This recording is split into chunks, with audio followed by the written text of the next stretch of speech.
तिकडच्या झाडाखालची जागा मला फार आवडते. कंटाळा आलाय आता मला इथे बसून. तिथे मस्त गार वारा वाहतो.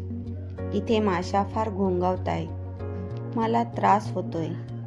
मी हा असा अशक्त नाईलाजाने इथे बसलोय. वर डोळ्यालाही जखम झाली. काय राव, तुम्ही येताय, बघताय, म्हणतात. चूक माझीच आहे. सगळं कळतंय मला, पण माझाही विचार करा जरा. भूक अनावर झाल्यावर तुम्ही काय कराल?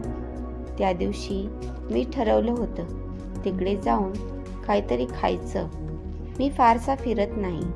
आता वय झालंय, तेवढी ताकदही नाही राहिली. त्यामुळे उगाच इकडे तिकडे जायला मला आवडत नाही.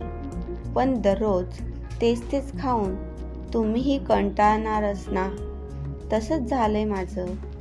सावकाश निघलो, हळूहळू चालत. कसलीही घाई नव्हती. घाई करून जायचंय कुठे म्हणा. खायला आणलं की आरामात बसून थंड वाऱ्याच्या मजेत चवेने खायचं. नुसत्या विचारानेच माझ्या तोंडाला पाणी सुटलं होतं. काय खायचं हे नेमकं नव्हतं ठरवलं. म्हटलं बघू, काहीतरी मिळेलच. याआधी मी माझ्या आईबरोबर 1-2 वेळा तिकडे गेलो होतो. त्यामुळे अगदीच अनोळखी ठिकाणी जात होतो अशातला भाग नाही. मला गर्दी अजिबात आवडत नाही. आई नेहमी म्हणायची, काम थोडंच पण सावकाश, नीट विचार करून करावं. त्यामुळे त्या कामावर आपल्याला संपूर्ण लक्ष देता येतं. मी देखील रहदारी थोडी कमी झाल्यावरच निघालो. तिकडे गेल्यावर मला कळलेच ना, इतक्या दिवसात किती बदल होतं सगळं. नाही म्हटलं तरी थोडा भांबावूनच गेलो. परत एकदा पाठी वळून बघितलं. जाताना रस्ता चुकायला नको. सगळ्या खुणा नीट बघून घेतल्या. मगच पुढे निघालो. थोडे पुढे खूप मोठा रस्ता होता. तिकडे गाड्याही जोरजोरात धावत होत्या. म्हणून इथेच काही मिळतंय का ते बघत होतो. हा रस्ता थोडा कच्चा होता. मोठ्या रस्त्यापलीकडे जास्तच मोठी वस्ती दिसत होती. त्या मानाने इथे थोडी कमी वस्ती आणि शांत वाटत होतं. नक्की कुठे जायचं हे ठरवावं म्हणून एका झाडाखाली थांबलो आणि बघतो तर काय, तसे माझ्याबरोबर सगळे खेळतात आणि मी लहान म्हणून मला त्रासही देतात. पण तो तसा नाही. तो माझा खरा मित्र आहे. आम्ही दोघेच असलो की खूप मजा येते. उड्या मारणं, धावणं किंवा एकमेकांशी मस्ती, नुसती धमाल असते. माझी आई नेहमी म्हणायची, आपल्या मित्रांसाठी आपण काहीही करावं, वेळप्रसंगी जीवही द्यावा. गेली ती बिचारी. समोरचा रस्ता ओलांडताना गाडी खाली आली. त्या दुष्टाने गाडी थांबवलीही नाही. आता मी एकटाच असतो. दिवसभर इकडे तिकडे करतो. संध्याकाळी मात्र मित्रांबरोबर खेळायचं हे ठरलेलं आहे. मग रात्रीचं जेवण त्याच्याकडेच. तुम्हाला सांगतो, मला आवडणारी कोंबडी, मासेही मला मिळतात. तो आणि त्याचे आई बाबा तिघच आहेत. तिघही माझे लाड करतात. तो दिवस नेहमीसारखाच. आम्ही भरपूर खेळलो. दोघेही खूप दमलो. अंधार केवढा पडला कळलंच नाही. माझ्या मित्राला त्याची आई सारखी बोलवत होती. पण आम्हाला दोघांनाही अजून थोडं खेळावं असं वाटत होतं.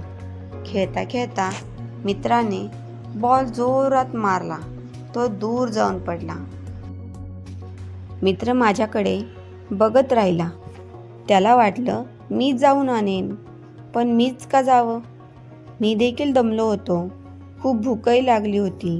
मी नुसताच बसून राहिलो. तिकडे मित्राची आई बोलवत होतीच. शेवटी तोच तिकडे गेला.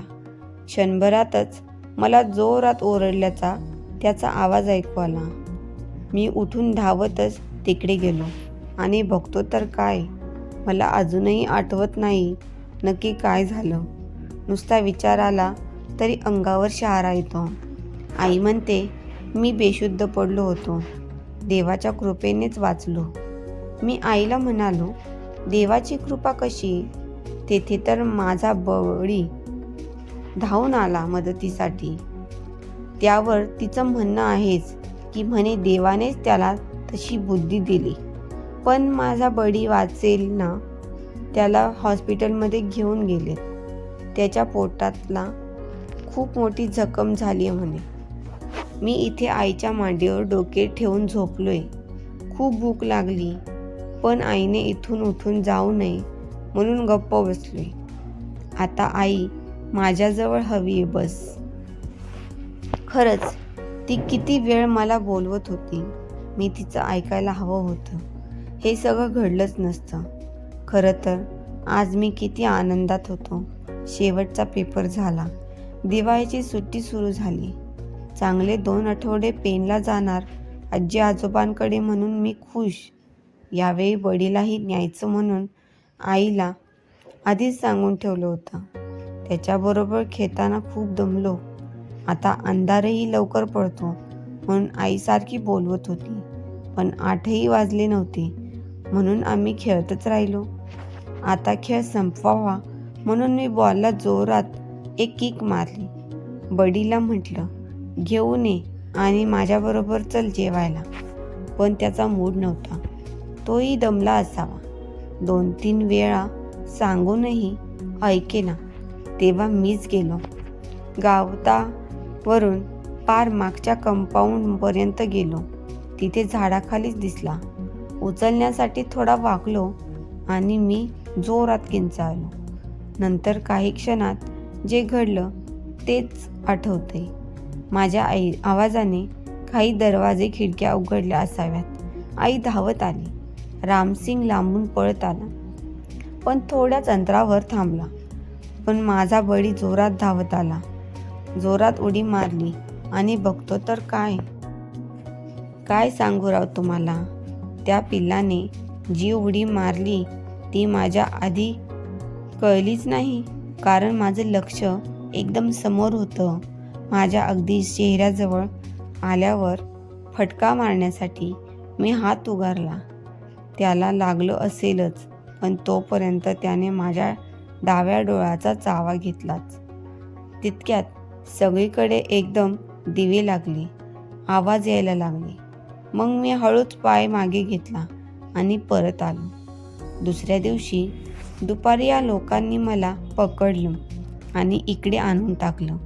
हरकत नाही, मला जखम झालीये, त्यावर औषधही लावले यांनी. मागे माझ्या आईला पकडलं तेव्हा ती खूप चिडली होती. मग यांनी तिला सोडवलंच नाही.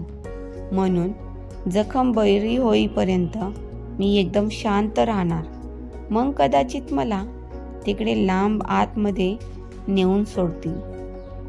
संधी पाहून परत मी एकदा तिकडे जाईन. ते मला खूप आवडलं. कधी एकदा त्या पिल्लाची लुसलुसीत मान जबड्यात धरतोय असं झाले. नाही, ते नाही हो. त्या तुमच्यासारख्या 2 पायाच्या पिल्लाबद्दल बोलतोय मी. मित्रांनो, तुम्हाला ही कथा आवडली असेल तर चॅनलला लाईक आणि सबस्क्राईब नक्की करा. धन्यवाद.